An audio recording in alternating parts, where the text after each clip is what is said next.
वैसे चिकित्सकों में तो माने जाते थे। आज उनका जन्मदिन है। एलोपैथी भी नाम उन्होंने दिया था। जब होम्योपैथिक बनाया, नया नवीनीकरण करा, तो एलोपैथी नाम भी उन्होंने दिया था। ये विश्व होम्योपैथिक दिवस के नाम से प्रसिद्ध है। आज हम उसी कार्यक्रम के लिए यहाँ पे एकत्रित हुए हैं। अभी आज के जो हमारे मंचस्वी के दीप प्रज्वलित करके डॉक्टर हेनीमन जी के चित्र के सामने तथा भारत माता के चित्र के सामने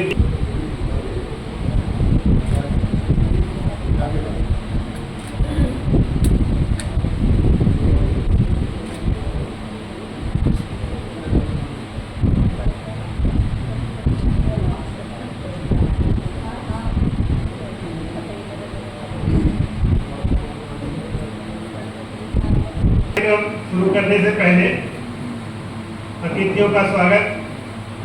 मैं आज के कार्यक्रम के अध्यक्ष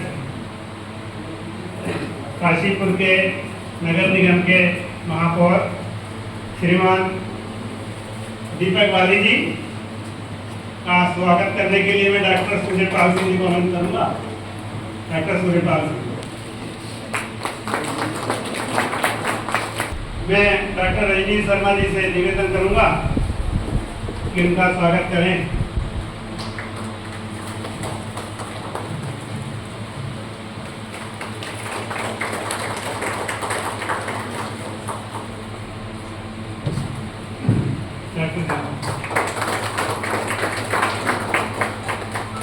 जो कि प्रमुख हैं आज, उनके विषय में कुछ बताने के लिए मैं डॉक्टर ध्यान सिंह जी को आमंत्रित करूंगा।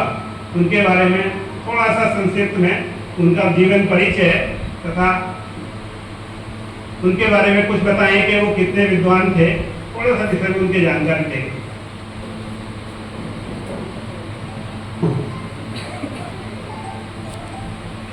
आज डॉक्टर सैमुअल हैनीमन जी के 270वें जन्म दिवस विश्व होम्योपैथिक दिवस के अवसर पर आयोजित विचार गोष्ठी में परीक्षा के अवसर पर कार्यक्रम अध्यक्ष श्रीमान दीपक वाली जी, मुख्य अतिथि महापौर नगर निगम काशीपुर,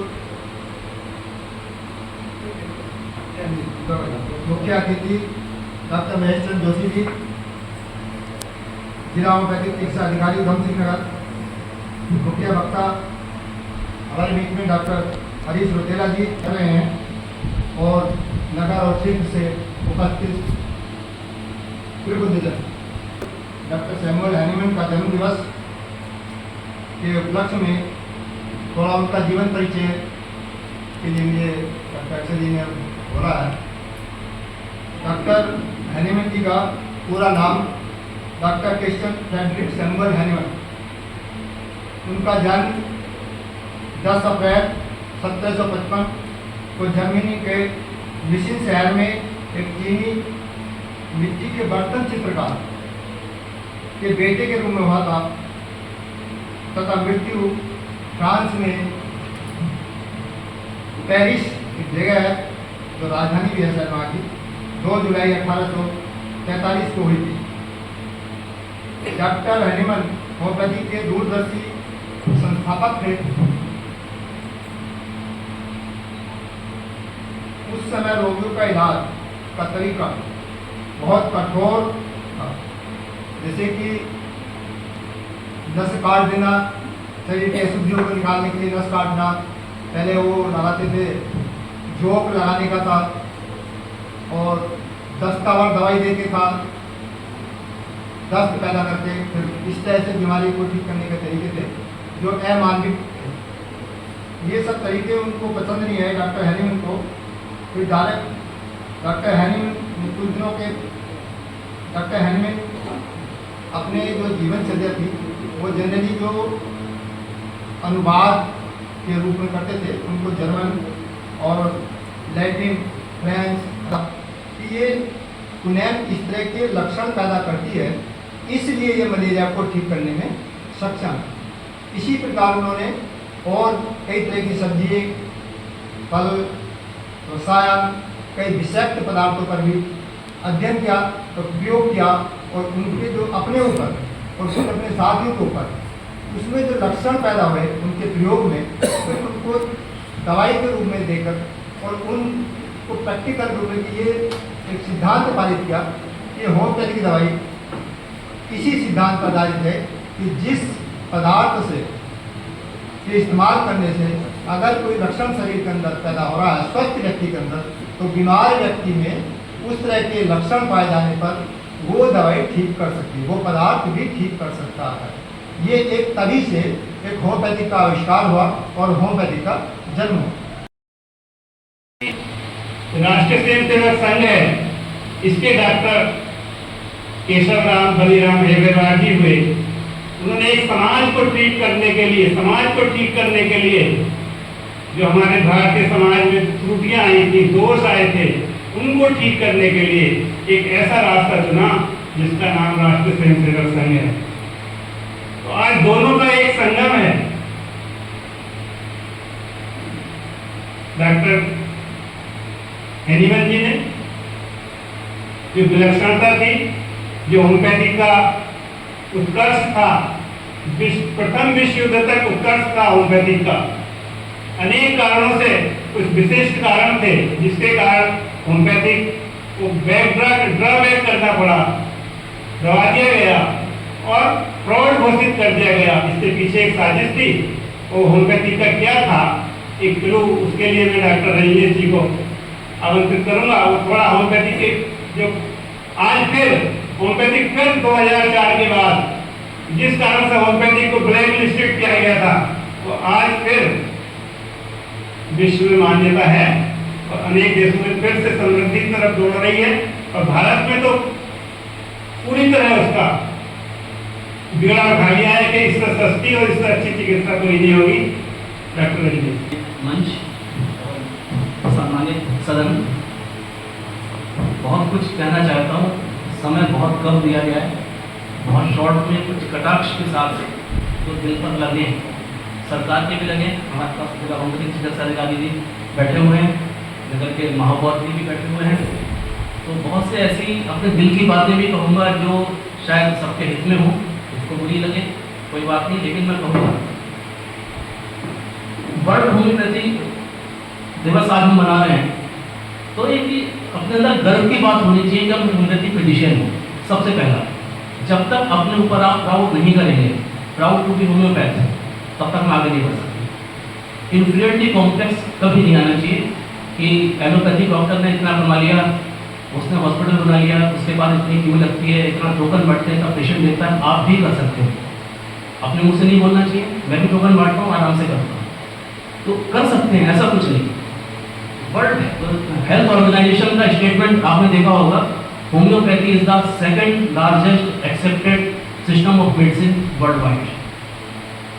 बहुत बड़ी बात रही, सन 2010 में रही थी और आज लगभग सेकंड से ऊपर जा चुका है, मतलब फर्स्ट के करीब नहीं है, कहीं कंधे से कंधा मिलाकर चल रहे हैं दूसरी modern so called modern therapy के बगल में।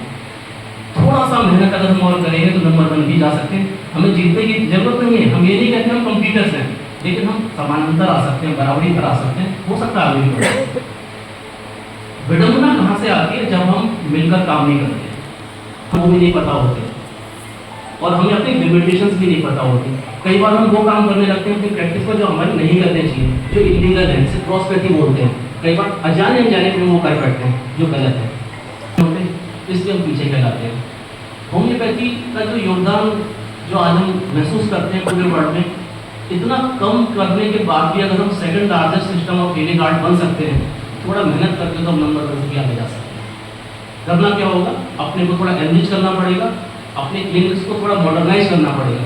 कितनी शर्म लगती है जब बोलते हैं दूसरे लोग हम मॉडर्न साइंस के प्रैक्टिशनर्स हैं। अरे हम मॉडर्न साइंस के प्रैक्टिशनर्स नहीं हैं। एलोपैथी के बाद ही तो होम्योपैथी आई थी, तो कौन मॉडर्न हुआ, होम्योपैथी मॉडर्न हुई, एलोपैथी मॉडर्न हुई, होम्योपैथी। तो मैं होम्योपैथी डॉक्टर भी हूँ, मेरे बच्चे भी एलोपैथी डॉक्टर्स हैं, लेकिन एलोपैथी बहुत अच्छी डॉक्टर बहुत अच्छी थेरेपी है, लेकिन बहुत सी ऐसी लिमिटेशंस वहाँ पर है जहाँ होम्योपैथी ने वो कर दिखाया है जिससे मैं कुछ एग्जाम्पल्स आपके सामने रखना चाहता हूँ। सपोज रियल केसेस में बताऊँगा, एक लेडी जसपुर के पास की, ब्रेन हेमरेज होता है बीपी बढ़ने के बाद। क्यों?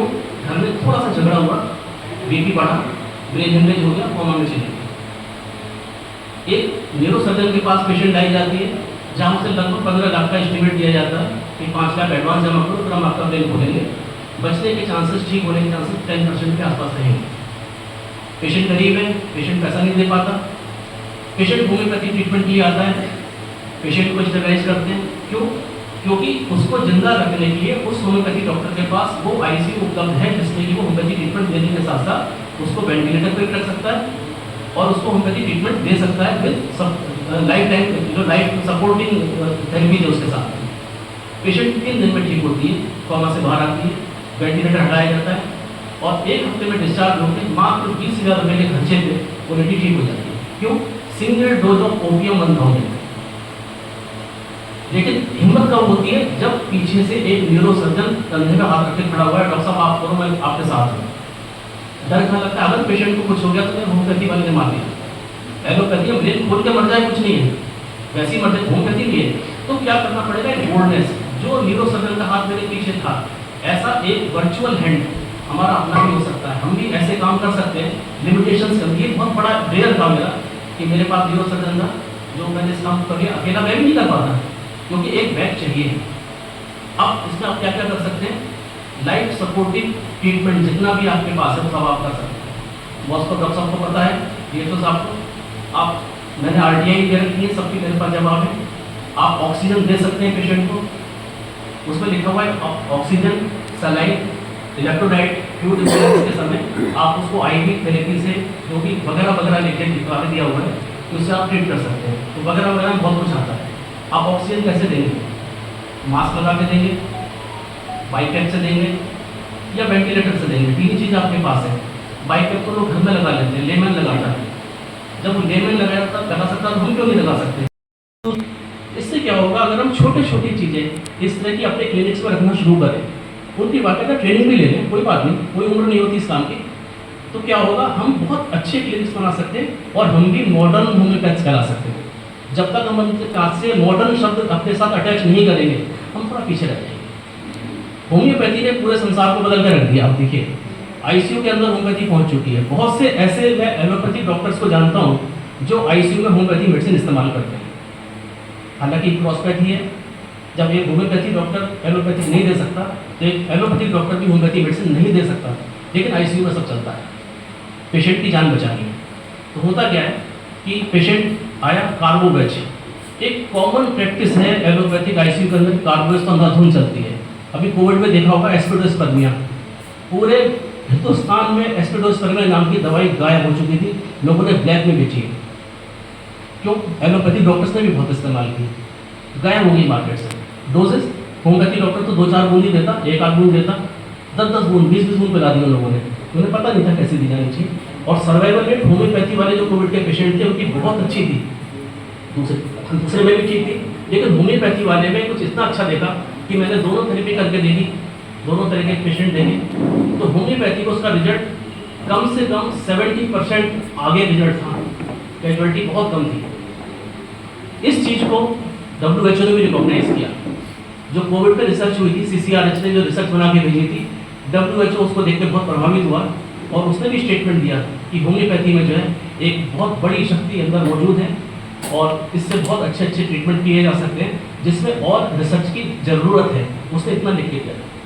यहाँ तक तो बात पहुँची, तो होम्योपैथी का जो वर्ल्ड में योगदान था WHO तक तो पहुँचा, कान तक तो पहुँचा। कल को WHO कुछ करे ना करे, वो हमारे हाथ में, हम करवाएंगे तो करेगी, अपने आप से कोई कुछ नहीं करता है। बारी जी, महापौर नगर निगम काशीपुर एवं आज के मुख्य वक्ता श्रीमान डॉक्टर हरीश रौतेला जी, जो क्षेत्र संपर्क के हैं, और हमारे पूर्व जिला होम्योपैथिक चिकित्सा अधिकारी डॉक्टर थे और डॉक्टर सैमुअल हैनिमैन जी के जन्मदिन पर, और इसको कि भारत सरकार द्वारा माननीय जो प्रधानमंत्री जी हैं नरेंद्र मोदी जी, उनके द्वारा इसको जो है विश्व होम्योपैथिक दिवस के रूप में मनाया जाता है, जो कि एक सरकार का होम्योपैथी को बढ़ावा देने के लिए एक बहुत ही अच्छा कदम था। और आज के दिन जो है सारे विश्व में जो है होम्योपैथिक दिवस के रूप में मनाया जा रहा है। तो आज के दिन की मैं आप सब लोगों को बहुत बहुत बधाई और शुभकामनाएं दूँ। मेरे को इस कार्यक्रम में मुख्य अतिथि बनाया गया है, इसके लिए भी मैं आप लोगों को बहुत बहुत धन्यवाद दूँगा। इसी बहाने में जो हमारे अच्छे लीडिंग प्रैक्टिशनर्स हैं इनसे मिलने का मौका मिला और माननीय मेयर महोदय जी से और डॉक्टर वकीला जी से भी मिलने का अवसर मिला। मैं कुछ इसमें सरकार की योजनाएं बताऊंगा, क्योंकि होम्योपैथी के बारे में तो आप सब लोग काफ़ी कुछ जानते ही हैं, और कुछ होम्योपैथी के प्लस पॉइंट जिसमें बताऊंगा और हमें अभी क्या क्या चीज़ में काम करना पड़ेगा जो मैं सोचता हूँ और जो हम करने की कोशिश भी कर रहे हैं। और केंद्र सरकार, राज्य सरकार, होम्योपैथिक विभाग और सभी जिला होम्योपैथिक चिकित्सा अधिकारी हमारे सारे चिकित्सालय भी इस संबंध में कार्य कर रहे हैं। तो सर्वप्रथम मैं आपको बताऊंगा कि वर्तमान में जो है राज्य में जो है हमारे लगभग 150 से ज़्यादा चिकित्सालय, राजकीय चिकित्सालय, NHM के चिकित्सालय, RCH विंग और इसके विंग में जो है चिकित्सालय जो है कार्य कर रहे हैं, जिसमें हम समस्त जनता को होम्योपैथिक चिकित्सा पद्धति के द्वारा जो है चिकित्सा मुहैया करा रहे हैं। यहाँ पर कई चीज़ें जो है डॉक्टर शर्मा बॉस ने उठाई और जो बहुत ऑथेंटिक भी चीज़ें हैं। और जहाँ तक रही बात इन चीज़ों को सीखने की, तो कई चीज़ें जब आप BHMS करते हैं तो इंस्टीट्यूशनली सीखी जाती हैं। मतलब हम ये नहीं कह सकते कि वर्तमान में हम ठीक है उसके लिए CME हम करा सकते हैं या प्राइवेट सेक्टर्स के डॉक्टर या कंपनी मिलकर के ये सब चीज़ें कर सकती है हम, कि जिसमें अवेयरनेस हो और चीज़ों को लोगों तक पहुँचाया जाए। जैसे फॉरेंसिक मेडिसिन है भाई, ये हमारा एक BHMS में सब्जेक्ट है, तो भाई उसके बारे में हमको मेडिको लीगल केस क्या हैं और क्या क्या उसमें जनरल चीज़ें हो रही हैं वो होना चाहिए, सरकार कर सकती है। इसमें कई बार जो है हमारी उसमें चर्चाएँ भी होती हैं। पहले क्लिनिकल इस्टेब्लिशमेंट एक्ट में जब पंत सर यहाँ के हमारे DM थे, युगल किशोर पंत सर, उस समय क्लिनिकल इस्टेब्लिशमेंट एक्ट को पास करने के लिए जो भी उसमें वार्ता होगी, जो भी उसमें मंथन होगा, चिंतन होगा, उसमें जो है जिला होम्योपैथिक चिकित्सा अधिकारी, जिला आयुर्वेदिक अधिकारी और CMO साहब 3 लोगों की कमेटी बनाई गई थी और उसमें ADM साहब अध्यक्षता उसकी करते थे। तो अभी वर्तमान में जो है ये कमेटी लगभग मेरे ख्याल से काम नहीं कर रही है, ये अभी केवल CMO ऑफिस से इसमें संबंध में कार्य हो रहा है। ये ऐसा क्यों हुआ इस बारे में हमें अवगत नहीं कराया गया। तो इसलिए क्लिनिकल इस्टेब्लिशमेंट एक्ट का जो प्रोविज़न है उसमें बहुत स्पष्ट ये है, मैं डॉक्टर्स को बता देना चाहता हूँ यहाँ पर कि उसमें बहुत स्पष्ट ये है कि आप प्रोविजनल रजिस्ट्रेशन के लिए अप्लाई करेंगे, 10 दिन के अंदर आपको रजिस्ट्रेशन देना पड़ेगा, ये बाध्यता है भाई। उसमें ना तो आपके कोई डॉक्यूमेंट उन 10 दिनों में चेक होंगे, ना आपसे कोई उसमें वार्ता होगी, ना कुछ होगा, वो प्रोविजनल रजिस्ट्रेशन आपको देना पड़ेगा। और उसके बाद 90 दिन के अंदर कभी भी वो कमेटी आपके चिकित्सालय में जो नॉर्म्स हैं वो पूरे कर रहे हैं नहीं है उसकी समीक्षा कर सकती है। मतलब ये कहना कि हमने अप्लाई करा क्लिनिकल इस्टेब्लिशमेंट एक्ट में और रजिस्ट्रेशन हुआ ही नहीं, भाई प्रोविजनल रजिस्ट्रेशन तुमको देना पड़ेगा, वो उनकी बाध्यता है, ठीक है। अगर नहीं हुआ तो इस संबंध में मैं CMO महोदय से बात करूँगा और जो भी मेरे स्तर से इसमें मदद होगी, हेल्प होगी, वो मैं आपकी करूँगा। दूसरी बात है कि जो स्टेट गवर्नमेंट के सारे एम्प्लॉयज़ हैं उनको भी अब हम जो है चिकित्सा प्रतिपूर्ति होम्योपैथिक चिकित्सा पद्धति से भी देने का प्रोविजन हो चुका है। इसमें जो है प्रथम जो है 1.5 लाख तक के बिल जो हैं वो जिला होम्योपैथिक चिकित्सा अधिकारी के कार्यक्षेत्र या उनके कार्यालय से जो है उनको प्रति स्तर से वेरीफाई किया जाएगा।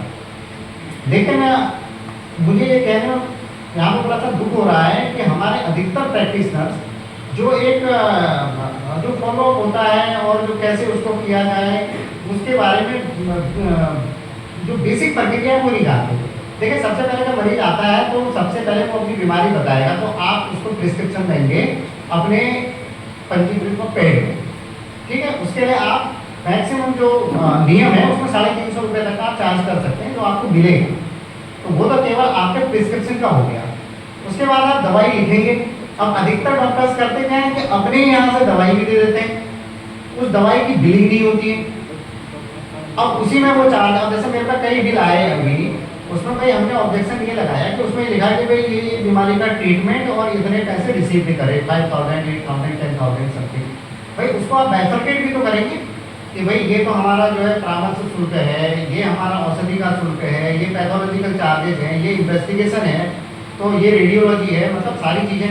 लेकिन हमारे डॉक्टर्स अभी इसमें अवेयर नहीं है। तो इसलिए मेरा आपसे निवेदन है कि आप जो है जब भी आप परामर्श उनको दें तो परामर्श शुल्क अलग से आपने उसकी रिसीप्ट आप दे सकते हैं उनको, भाई मैक्सिमम आपको 350 रुपये तक का मिल सकता है, ठीक है। उसके बाद जब आप उनको प्रिस्क्रिप्शन देते हैं तो प्रिस्क्रिप्शन का आप देंगे, लेकिन जिसके पास ड्रग लाइसेंस होगा वही उसकी बिलिंग करेगा और विद बैच के साथ, बैच नंबर के साथ बिलिंग होनी चाहिए, ठीक है, नहीं तो ऑब्जेक्शन लग जाएगा। तो भाई आप लोग ये कर सकते हैं, भाई आपके इतने गवर्नमेंट एम्प्लॉइज हैं, भाई जहाँ होम्योपैथी के अस्पताल नहीं है या होम्योपैथी सरकारी अस्पताल से लोग ट्रीटमेंट नहीं कराना, आपको अटेंडेंट इमरजेंसी में प्राइवेट डॉक्टर्स का सहारा लेना पड़ता है लोगों को, तो आप उनको ये कर सकते हैं, जिससे कि ये आप लोगों का प्लस पॉइंट है और आप मेन स्ट्रीम में भी काम करेंगे इसमें, ठीक है। और होम्योपैथी के बारे में सब लोग बहुत कुछ बता चुके हैं, सरकार का इसमें काफ़ी वो है। और पिछली बार जो है हमने डॉक्टर रजनीश सर से लेकर हमने जो अच्छे यहाँ के प्रैक्टिशनर हैं उनसे बात करी थी कि आपके यहाँ जैसे NABH सर्टिफिकेशन, भाई आप अगर अपने अस्पताल का NABH सर्टिफिकेशन कराते हैं, अपनी डिस्पेंसरी का कराते हैं, तो अगर आपको प्रिस्क्रिप्शन में जैसे जनरली 300 रुपये है, मैक्सिमम 350 है, तो वो आपका केवल प्रिस्क्रिप्शन का चार्जेज है वही 350 रुपये होगा। 350 रुपये NABH सर्टिफिकेशन सर्टिफाइड जो अस्पताल हैं आपके उसमें होगा। भाई हमारे गवर्नमेंट में भी देखें, गवर्नमेंट के आजकल दो कॉन्सेप्ट बहुत क्लियर चल रहे हैं। कॉन्सेप्ट है कि बीमार होने के बाद इलाज या बीमार ही न हो आदमी, वेलनेस का जो कॉन्सेप्ट है, और ये हमारे केंद्र सरकार और राज्य सरकार इसमें बहुत ज़्यादा फोकस कर रही है, भाजपा की सरकार। इसमें मेरे को कोई ये नहीं कहना होगा कि जो वैकल्पिक चिकित्सा पद्धतियाँ हैं, आयुष को जितना डेवलप माननीय मोदी सरकार ने, अटल बिहारी वाजपेयी जी की सरकार ने और हमारी धामी सरकार भाजपा सरकार कर रही है, किसी भी सरकार ने इतना आगे नहीं बढ़ाया गया इसको। तो जो वेलनेस का कॉन्सेप्ट है, आप लोग वेलनेस के कॉन्सेप्ट के साथ भी जुड़ सकते हैं। क्या महाराजा रणजीत सिंह के इन सारी विषयों की चर्चा, वार्ताएं सब जब शुरू होने लगी तो 1948 यानी आजादी के बाद पहली बार भारत के अंदर एक मोटा मोटा देखें तो सभी राज्यों के अंदर होम्योपैथी को मान्यता मिली। ये भारत की बड़ी विशेषता है। आप अन्य देशों में कोई चीज शुरू करेंगे तो इतनी जल्दी से स्वीकार नहीं करते, वो कहेंगे पहले ये लाओ, इसका एक्सपेरिमेंट दिखाओ, रिसर्च दिखाओ, मरीजों पर एक्सपेरिमेंट क्या क्या क्या ये दिखाओ।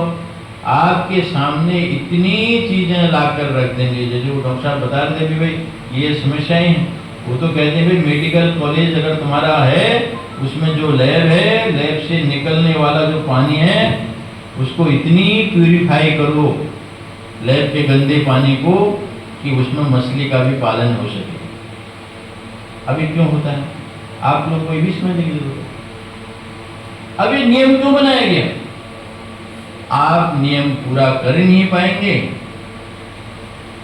तो फिर आपको हॉस्पिटल चलाना ही है।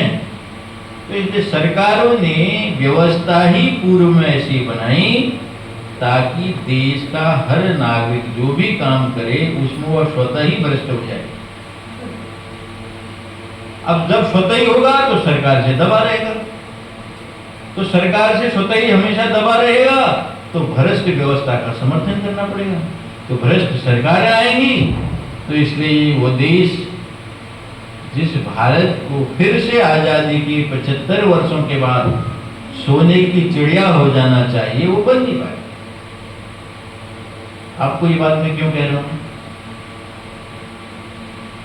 1970 से 80 तक भारत विश्व की अर्थव्यवस्था में नंबर 1 का देश था। जीडीपी में हम चाइना से भी आगे थे। 1970 में माओ तुसे तुंग ने एक एक्सपेरिमेंट किया, कैसे चाइना की महिलाएं पुरुष मिलकर रोजगार का सृजन कर सकती हैं, उद्योग धंधे चला सकती हैं, घर में रहकर एक ग्राउंड को, एक फाउंडेशन को ठीक करके गए। हम 70 में आगे थे, 80 तक भी आगे थे, लेकिन पिछले 50 वर्षों में चाइना ने इतना एक्सपेरिमेंट किया, हम 2014 तक मात्र $2 ट्रिलियन की इकोनॉमी में रह गए और चाइना $18.5 ट्रिलियन की इकोनॉमी के साथ विश्व में क्रमांक 2 का देश बना। आप सोचिए, आप लोग कुछ भी कहते हैं चाइना की जनसंख्या ज़्यादा है, चाइना की जनसंख्या ज़्यादा है, भारत उसके साथ जनसंख्या में दौड़ लगा रहा है, भारत चाइना से उसमें प्रतियोगिता कर रहा है, लेकिन रोजगार, संसाधन, उद्योग, धंधे, इकोनॉमी, इसमें उसने कोई प्रयोग ही नहीं किया। अब जब इस प्रकार के सरकारों में लोग ही नहीं आए कौन? जिनको 100% उनका मन, मस्तिष्क, शरीर को छोड़ करके, शरीर केवल भारत का बना, से सारा का सारा उनका इंटरनल सिस्टम वो विदेशी था, यूरोपियन था, अमेरिकन था। इसलिए भारत में भारतीय जो पद्धतियां हैं, या जो बहुत सरल, जिसको ये सैमुअल ने सोचा था कि सरल पद्धति अपनाओ, कम खर्चीली चीजों को उपयोग करो, उससे ठीक होने से ही व्यक्ति जीवन में अच्छा हो सकता है। तो इसलिए कभी बजट भी नहीं मिला। अब तो मैं देख रहा था प्रतिवर्ष भारत के अंदर होम्योपैथी का बजट का परसेंटेज लगभग 9.37% हर साल हर बजट में वृद्धि हो रही है। इसलिए क्या हो गया? इस वृद्धि का परिणाम क्या है? वृद्धि का परिणाम है, मैंने जैसा कहा कि आज भारत ऐसा देश बन गया है जो होम्योपैथी में सबसे आगे, यानी भारत ऐसा देश है जिसमें 2.5 लाख होम्योपैथी के डॉक्टर हैं। शायद मुझे लगता है अमेरिका में भी है कि नहीं पता नहीं। नंबर 1 क्रमांक में होम्योपैथी अपने देश के अंदर। और लगातार अभी ये करते करते भी आप देखेंगे अपने देश के अंदर कॉलेजों की संख्या भी 186 डिग्री कॉलेज आज सारे भारतवर्ष के अंदर चल रहे हैं। अभी गाजियाबाद में हमारी एक बैठक चल रही थी, वहाँ के मुख्यमंत्री जी बता रहे थे कि हमने पहली बार कोई विश्वविद्यालय स्टार्ट किया आयुष का गोरखपुर में, उसको सब पूरे होम्योपैथी को उसके साथ जोड़ रहे हैं और अच्छे वर्ल्ड क्लास लेवल के हम हर कमिश्नरी में आगे चल करके कॉलेज खोलने वाले हैं। तो यानी आप देखें इन कुछ ही समयों के अंदर आपके 91 में 84 कॉलेज थे, आज पिछले 7-8-10 वर्षों के अंदर कितना अच्छी सरलता की गई, 186 होम्योपैथी के कॉलेज खुल गए हैं। और केवल कॉलेज ही नहीं खुला, जितने भी पहले कभी समितियां बनाएगी, ये क्या आ गया, वो क्या आ गया, अभी 2021 में आप सबको पता है होम्योपैथी को पूरा एक आयोग का दर्जा मिल गया। 270वें जन्म दिवस के उपलक्ष्य में यहाँ पर आयोजित गोष्ठी में हमारे भाई साहब जी श्री हरीश मोतेरा जी बैसल जी जो क्षेत्र सह संपर्क, लेकिन मैं हरीश बैसल जी को बताना चाहूँगा कि भाई धर्मपत्नी जी भी इसलिए सम्मान करती हैं कि जिस वजह से आज हम यहाँ सब इकट्ठा हैं, एलोपैथिक वर्सेस होम्योपैथिक, तो एक घटना के कारण आज वो एलोपैथिक दवाई को यूज नहीं करना चाहती, सिर्फ डॉक्टर से ही, चाहे वो यहाँ से विदेश जाए, कहीं जाए, लेकिन मेडिसिन अगर वहाँ भी है तो वहाँ से पूछेगी किस तरीके से आ सकती है। यहाँ पर मौजूद शहर के सभी होम्योपैथिक डॉक्टर्स सभी मेरे से परिचित हैं, ज़्यादातर मैं भी परिचित हूँ। मैं बहुत लंबा ना कहते हुए, क्योंकि अभी डॉक्टर अक्षय बैसल जी ने गलती से ही कह दिया और डॉक्टर लगा दिया, तो आप वास्तव में शरीर के अंदर हो रही बीमारियों का इलाज करते हैं, और मुझे जो आपने शहर सौंपा है वो तो कई तरीके से संक्रमण के दौर से गुजर रहा है, उसका इलाज बहुत मुश्किल है, लेकिन आप लोग के आशीर्वाद से हो जाएगा। दिया है कि उसके डेप्थ के अंदर जाने से पता लगता है कि दिक्कतों को दूर करने में दिक्कतें हैं, लेकिन ऐसा कोई भी इलाज नहीं है जो हो ना पाए, मुझे लगता है। तो मैं आज आपसे बस 2-3 बात की चर्चा करूंगा, और मैं हरीश बैसो जी से उपयोगिता को सिखाता है। मैं सरस्वती शिशु मंदिर से पढ़ा हुआ छात्र हूँ, जो काशीपुर में आज भी किले मोहल्ले में है। और मैं बताना चाहूंगा कि पिछले 60 दिन में, आज तो 63वां दिन है, 60 दिन में हमने जो 505 सड़कों का निविदा निकाली है, उसमें 5 बजे से आज फिर 5 सड़कें रखी हुई है। मैं वैसे भी लगभग 15 से 18 सड़कों का रोज का शिलान्यास करता हूँ। लगता है तो काम की शुरुआत तेजी से हो, इसलिए मैं अपनी तरफ से पूरा प्रयास करता हूँ कि ज्यादा से ज्यादा समय विकास कार्यों को दूं। जैसी सरकार उत्तराखंड में माननीय मुख्यमंत्री श्री पुष्कर सिंह धामी जी के नेतृत्व में चल रही है, उसमें आपकी 2 बातों को जोड़ना चाहता हूँ। जैसा डॉक्टर साहब ने बताया और डॉक्टर रजनीश जी ने भी बताया, आपको 8 महीने लगे और अभी भी आपका काम पेंडिंग है, जैसा आपने कहा। लेकिन मैं आपको एक बात कहना चाहता हूँ, आपके बीच में ही एक डॉक्टर है, अभी यहाँ मौजूद नहीं है, वो एलोपैथिक के डॉक्टर हैं। उनके नाम से बता सकता हूँ क्योंकि हम सब एक परिवार के हैं। डॉक्टर वीरेंद्र वर्मा जी हैं, रोज पे ही हैं। वो एक दिन सुबह सुबह मेरे पास आए थे, उनको 2 दिन बाद अभी कोई कुछ ऐसा है, पेपर लेना होता है प्राधिकरण से, कोई नियम था, है ना, आपको कोई रजिस्ट्रेशन कराना होता है या कोई हर साल होता है, और प्राधिकरण से एक पेपर मिलता है। लेकिन उस जमाने में ये जो इलाका था, ये ट्रेड रजिस्ट्रेशन, उसके लिए विकास प्राधिकरण के किसी, ठीक है। तो मैं वैसे भी आपकी भी जानकारी में डालना चाहूँगा, 30-35 साल पहले विकास प्राधिकरण यहाँ नहीं होता था, गाँव रहा होगा, उन्होंने अपना हॉस्पिटल बना दिया, और उसका रक्षा तो पास उस जमाने में ना हुआ होगा, ना कोई प्रक्रिया होगी। लेकिन आप विश्वास कीजिएगा मेरी बात का, वो सुबह 8:30 बजे मेरे पास पहुंचे, और मैंने जब अधिकारी से बात करी तो 8:30 बजे ही मैं बात करता हूँ। अधिकारियों के लिए बड़ा अच्छा टाइम होता है, सुबह 7 बजे से 9 बजे तक का बात करने का ना, सब फ्री होते हैं, तो वो टाइम मैंने इसीलिए रखा हुआ है। वो उस दिन वहां मौजूद नहीं थे जिले में, अगले दिन मौजूद थे, और डॉक्टर साहब ने मुझे अगले दिन 12 बजे बता दिया कि मुझे पेपर मिल गया है। उन्होंने कर दिया। अब मैं डॉक्टर साहब इसका मैंने एग्जाम्पल ये दिया, अगर आप 8 महीने से परेशान है, आप मुझे बताइए तो सही, मुझे दिक्कत दीजिए, आपको चाहिए क्या, आपका किस चीज से आपका काम रुक रहा है, मुझे बताइए। दूसरी बात आपने क्या कि होम्योपैथिक और फायर एनओसी को जरूरी कर दिया है, और फायर एनओसी नहीं मिल पाती, आपने ये मुझे बताया जितना मैंने सुना।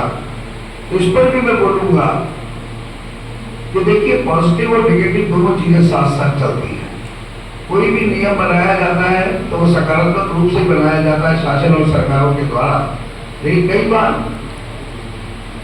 उसका जितना पॉजिटिव प्रभाव पड़ रहा होता है, तो कुछ लोगों पर उसका नकारात्मक प्रभाव भी पड़ रहा होता है। लेकिन नियम बनाए जाते हैं, भाई कुछ तो बनेंगे नियम पहले, फिर नियम में संशोधन का भी नियम है। आप बताइए तो सही, फिर वही बात कहूंगा कि आप बताइए तो सही, आप लाइए तो सही कोई कागज लिखकर मुझे दीजिए। मैं 16-17 घंटे काम करता हूँ, डॉक्टर जी जानते हैं, बहुत सारे लोग जानते हैं, मैं कर रहा हूँ काम, तो आप निश्चित रहिए, मैं आपको ये विश्वास दिलाता हूँ, अगर नियम के विपरीत आपकी कोई चीज हो रही है या होना चाहती है, उस नियम का प्रभाव आपके ऊपर नकारात्मक पड़ रहा है, तो थोड़ा सा समय लग सकता है उस नियम में संशोधन कराने में, क्योंकि नियम विपरीत तो कोई भी नहीं करेगा। लेकिन ऐसा नहीं है कि जो धरातली ये कहते हैं ना, जो प्रैक्टिकल है, जो प्रैक्टिकल को हटाकर किसी नियम को बनाया जाए, ऐसा नहीं है। अगर नियम में दिक्कत है तो उसको संशोधित कराकर आगे बढ़ेंगे, आप लोगों को परेशान नहीं होने देंगे, ये मैं आपसे बोल रहा हूं। तीसरी बात, डॉक्टर साहब ने कहा, डॉक्टर महेंद्र जोशी जी ने, आज आपने यहाँ बुलाया, अच्छा हुआ आपसे भी मुलाकात हो गई। अभी आपने कोई कमेटी बताई थी, कमेटी बनी थी, आपने बताई थी, आपने वो अब कमेटी काम नहीं कर रही है, पता नहीं लग रहा, उसको डीएम साहब करेंगे। तो डॉक्टर साहब, आप तो जिला होम्योपैथिक चिकित्सा अधिकारी है, मुझे ताज्जुब है, आप शासन और सरकार का हिस्सा है ना। डॉक्टर ने कहा, डॉक्टर ने कहा, मुझे ताज्जुब है इस बात का, लेकिन कोई बात नहीं। आपको नहीं पता लग रहा, आप मुझे बताइए, मैं पता लगाकर बताऊंगा और उन चीजों को भी ठीक कराएंगे। आप निश्चिंत रहिए, माननीय पुष्कर सिंह धामी जी के नेतृत्व में चल रही सरकार बहुत बेहतर तरीके से प्रदेश के विकास के लिए चल रही है। हम उस अवरोध को हटाकर चल रही है जिससे इस प्रदेश के नागरिकों को कोई भी दिक्कत आती है। आप विश्वास कीजिएगा, अगर आप मुझे बताएंगे, मैं डीएम साहब से बात करूंगा, आप मुझे अगर 1 घंटे बाद, क्योंकि अभी मुझे जाना है तो 4 सड़कों के बाद फिर मैं 6:30 बजे एक मीटिंग में है, 7:30 के बाद फिर फिरूंगा, आप मुझे फोन से बता दीजिएगा, मैं आपको उसका समाधान भी दूंगा, पूछकर नहीं बताऊंगा, उसका समाधान कराऊंगा। अगर हमारे अधिकारी को भी दिक्कत होने लगे तो जनता का क्या होगा, आप निश्चित रहिएगा। मेरी थोड़ी सी कार्यशैली अलग है, इसलिए आप मेरी इस बात को अन्यथा मत कीजिएगा, लेकिन मैं बात बिल्कुल सच्ची और सही कहता हूँ, आप निश्चिंत रहिएगा। तीसरी बात, आपने कहा, मुझे निवेदन किया होम्योपैथिक डॉक्टर के लिए, बात बिल्कुल ठीक है क्या? अभी मैं समझना चाह रहा हूँ, नगर निगम में भी ना 62-63वां दिन है कि स्वास्थ्य अधिकारी है, स्वास्थ्य अधिकारी नगर निगम में क्यों है? अभी मुझे इस विषय पर समझना है। एक डॉक्टर जो हॉस्पिटल में बैठते हैं, वहां पर अपनी वो चलाते हैं, क्या कहते हैं, चेकअप, सरकारी हॉस्पिटल में उनकी जिम्मेदारी स्वास्थ्य अधिकारी के तौर पर भी नगर निगमों में लगाई जाती है, और उसमें उनको कूड़े का काम भी दे दिया जाता है। कूड़े की देखभाल भी वही करते हैं, वही बताते हैं कहाँ कौन सी लेबर लगेगी, कहाँ क्या होगा। ये दोनों चीजें आपस में मेरी समझ में नहीं आती है। अगर स्वास्थ्य अधिकारी के तौर पे होता तो आपकी बात बिल्कुल ठीक हो जाती कि नगर निगम में भी एक डिस्पेंसरी खुली हुई होती जिसमें डॉक्टर भी बैठता और होम्योपैथिक अधिकारी भी बैठता। अभी तो उनके पास जो काम है उसको समझ रहा हूँ, तो लेकिन मैं आपकी एक जानकारी में डालूंगा। अभी मैं प्रयास कर रहा हूँ सीएसआर फंड से नगर निगम के अंदर एक डिस्पेंसरी खुलनी चाहिए वहां पर, और मैं आपसे जो निवेदन करूंगा कि आप मुझे बताइएगा किस तरीके से हम अपने नगर निगम के अंदर भी, आपने जानकारी दी शायद एक दो नगर निगम में है, तो अपने होम्योपैथिक डॉक्टर को हम ला सकते हैं। तो विश्वास कीजिएगा, अगर आप मुझे बताएंगे और नियम होगा तो मैं जरूर लेकर आऊंगा। कुछ काम कहते हुए सिर्फ मैं यही कहना चाहूँगा, आप लोगों ने आज नहीं बुलाया, डॉक्टर जी साहब आपने बुलाया, मेरी बातचीत थोड़ा होम्योपैथिक जी ने बहुत कुछ पहले ही बताया, मैं भी सुनकर हैरान हुआ, इतना डेटा बेस बताना, क्योंकि मुझे भी इंटरेस्ट डेटा पे काम करने में हमेशा रहता है। ये डॉक्टर सुरेश जी बैठे हैं तो ये हमेशा देखते भी है कि मैं डेटा बेस काम करने वाला आदमी हूँ, तो मुझे भी सुनकर अच्छा लगा, समझकर अच्छा लगा। आपने जिस तरीके से जीडीपी की बात करी, जिस तरीके से चाइना की बात करी, जिस तरीके से आपने $1 ट्रिलियन की बात करी, मैं आपको प्रणाम करूंगा कि आपने बहुत सारी जानकारियां दी, होम्योपैथी के बारे में बताया। और सीखने की तो कोई उम्र नहीं होती, जब चाहे आप जो सीख सकते हैं। मैं मानता हूं कि मुझे होम्योपैथिक सीखकर डॉक्टर तो नहीं बन सकता अपने होम्योपैथिक का, लेकिन जिस काम को आपने मुझे दिया है तो इस हर सब्जेक्ट पे, हर विषय के अंदर जाकर उसको समझकर मुझे लगता है कि शहर के जो उपयोगी चीजों को मैं जरूर उस आवश्यकताओं को पूरा कर सकता हूँ। इसलिए आपका बहुत बहुत धन्यवाद, आपने मुझे यहाँ बुलाया इसके लिए। और डॉक्टर रंजीत साहब, मैं आपका वेट करूँगा और डॉक्टर महेश चंद्र जोशी जी, मैं आपका भी इंतजार करूंगा। और भी जिसको कोई दिक्कत होगी तो, लेकिन मैं पत्र के माध्यम से आपको आने का भी जरूरत नहीं। आप सब लोग अपने समय की कीमत मैं भी जानता हूँ, लेकिन मैं रिस्पॉन्ड जरूर करूंगा। अपने आप आजकल तो देखिए टेक्नोलॉजी का ज़माना है, व्हाट्सएप पे आए हुए लेटर को मैं अपने आप प्रिंट आउट से निकाल लूँगा, उसकी अग्रिम कार्यवाही के लिए आगे बढ़ा दूँगा। तो इसलिए मैं उम्मीद करूँगा कि आपको आने वाली उलझनों में मैं आपकी सहायता करूँगा और आप लोगों को समाधान दूँगा। बहुत बहुत धन्यवाद। भारत माता की, भारत माता की। होम्योपैथिक दिवस का यहाँ आयोजन किया जा रहा है और जिसमें यहाँ के सभी वरिष्ठ चिकित्सा अधिकारी और डॉक्टर्स जो है सम्मिलित हैं। और आज मैं ये कहना चाहूँगा कि होम्योपैथी के विकास के लिए सरकार बहुत ज़्यादा तत्पर है और बजट का भी काफ़ी ज़्यादा इसमें दिया जा रहा है विभाग को।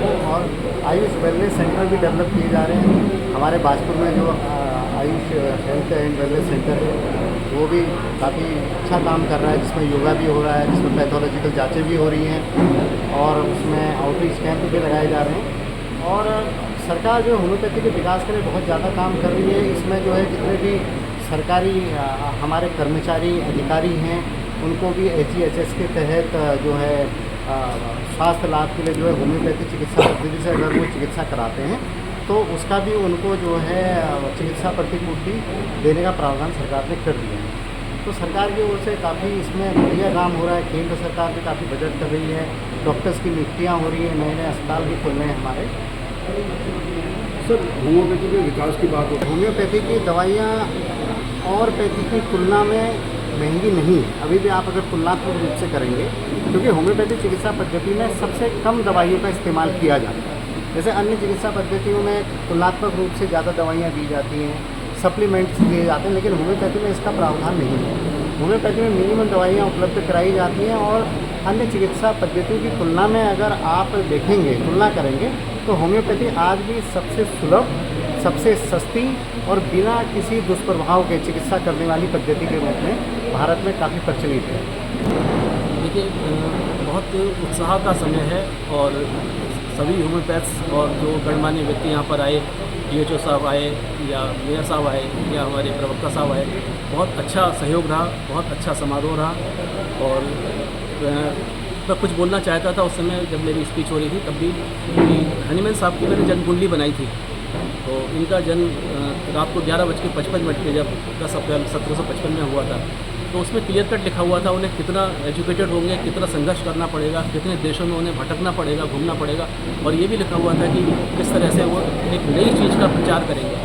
तो ये जन्मजात होता है और ऐसे लोग वे दूत होते हैं, ईश्वर के द्वारा स्पेशल तरीके से भेजे गए वो लोग होते हैं। इसलिए हम उनका जन्मदिन बहुत उल्लास से मनाते हैं और अब होम्योपैथी के फॉलोअर्स हैं, उन्हीं के बनाई हुई पद्धति पर चलते हैं जो हमारी रोजी रोटी है, उसी से हम अपना सारा निर्वाह करते हैं। और सबसे बड़ी खुशी की बात है, हम ऐसी चिकित्सा पद्धति को अपनाए हुए हैं जो सबसे सस्ती, सबसे सुलभ, सबसे कम नुकसान वाली, बल्कि बिल्कुल नुकसान न करने वाली ऐसी चिकित्सा पद्धति है जो बहुत स्पीड से, बहुत त्वरित रूप से, बहुत समूल जड़ से किसी भी रोग का विनाश करती है और ऐसे रोगों को भी ठीक कर देती है जो दूसरी चिकित्सा पद्धतियों में शायद ठीक ना हो पाते हों। इसीलिए वो होम्योपैथी में भटक के आते हैं और अक्सर वो लोग ठीक होते हैं, बस वो सही हाथों में पड़े। मैं होम्योपैथिक चिकित्सकों से भी ये आग्रह करूंगा कि अपने को अपडेटेड रखें, पढ़ते रहें। ये ना सोचें कभी डिग्री ले ली थी और सीनियर हो गए या इतना एक्सपीरियंस हो गया तो हमें सब कुछ आता है। लगातार नई रिसर्चेस को पढ़ें, नए आर्टिकल्स को पढ़ें, CMEs को अटेंड करें और अपने को अपडेटेड रखें।